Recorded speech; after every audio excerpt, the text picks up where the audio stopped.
మీరు ఎన్ని లంగ పనులు చేసినా ఎన్ని దొంగ పనులు చేసినా ఖచ్చితంగా ఇక్కడ మాత్రం బీఆర్ఎస్ పార్టీ జెండా ఎగిరబోతా ఉంది. నేను జూబ్లీస్ నియోజకవర్గ ప్రజలను ఒక్కటే చెప్తా ఉన్నాను, మళ్ళా చెప్తా ఉన్నాను, మీకు కారు కావాలన్నా బుల్డోజర్ కావాలన్నా ఒక్కసారి మీరు ఆలోచన చేయండి.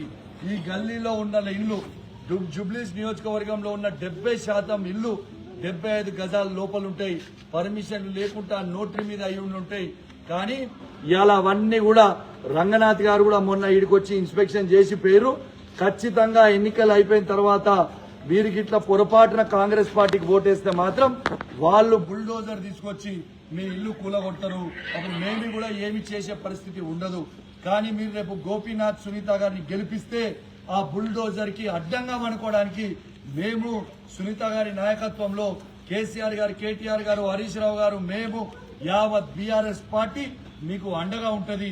ఇవాళ మీరు కత్తి కొరికిచ్చి యుద్ధం మమ్మల్ని చేయమంటే లాస్ట్ కి మేము కూడా ఏం చేసే పరిస్థితి ఉండదు. కాబట్టి ఖచ్చితంగా గోపి సునీత గారిని మీరు దయచేసి నా చేతులు జోడించి కోరుతా ఉన్నాను.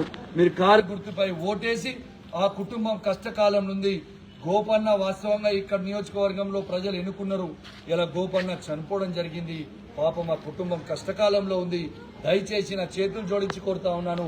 ఆ కుటుంబానికి జూబ్లీహిల్స్ నియోజకవర్గ ప్రజలందరం కూడా అండగా ఉందామని చెప్పి తెలియజేస్తూ ఇట్లాంటి దొంగ ఓట్లు ఏవైతే వీళ్ళు కాంగ్రెస్ వాళ్ళు చేసిర్రో ఆ దొంగ ఓట్లకి మనం అప్రమత్తంగా ఉండాలని చెప్పి తెలియజేస్తూ సెలవు తీసుకుంటా ఉన్నాం. జై తెలంగాణ.